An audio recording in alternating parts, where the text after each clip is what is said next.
Animal Farm is a really interesting book because how it's not only a direct parallel for the Russian Revolution, but it's also kind of a warning, an example of how we need to stop history from repeating again and again. Of course, spoiler warning for Animal Farm. So, Animal Farm is a book by George Orwell. It follows the animals that live on a farm named Manor Farm.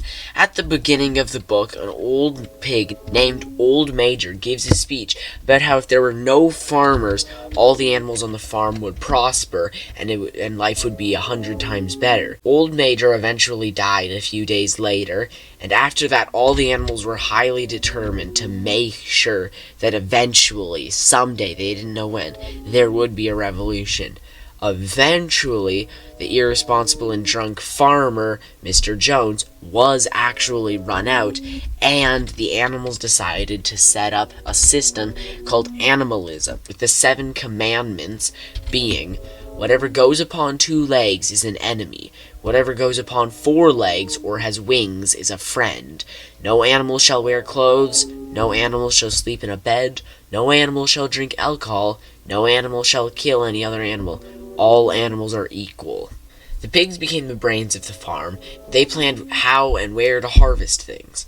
Out of the pigs, there were 3 main pigs: Snowball, Napoleon, and Squealer.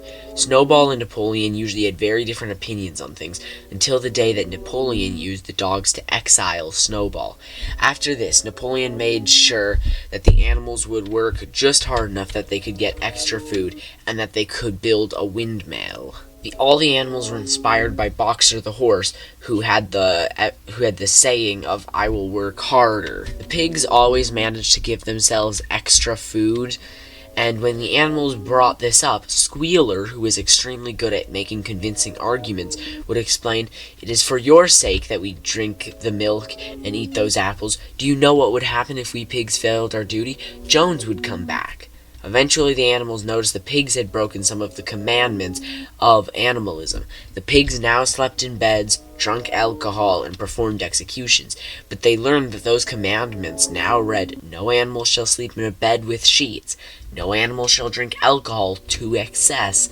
And they eventually changed "all animals are equal" to "all animals are equal, but some are more equal than others. Napoleon continued to make the animals work harder until the end of the book, where the pigs had begun wearing Jones's clothes and started to walk on 2 legs. After a while, they changed the name of the farm from Animal Farm back to the originally named Animal Farm. And they hosted dinner with the other human farmers that previously had tried to attack them, but now they all sit around playing cards, and it had a memorable ending line of the book of, "The creatures outside looked from pig to man, and from man to pig, and from pig to man again. But already it was impossible to say which was which." So obviously, as you can tell, it's an extremely strange book. And there's a lot about the Russian Revolution. All the different similarities and everything are on screen right now. But other than that, there's also some really interesting things in the book. Like how it's a really good example of how manipulating speech is a really good tactic on how to control people, and all these different things. And how one of the main things is a revolution can also be warped for greed and power. And just like how in this, it shows you that when you're trying to fight monsters, you need to make sure that you don't become the monsters that you're trying to undo.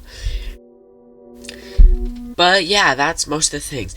I think it's a really interesting book, and I am actually working on a video related with Animal Farm where I will be watching and reacting to the really bad old 1999 CGI puppet Animal Farm that looks absolutely horrendous, but that'll be coming eventually. I hope you had a good day, and goodbye.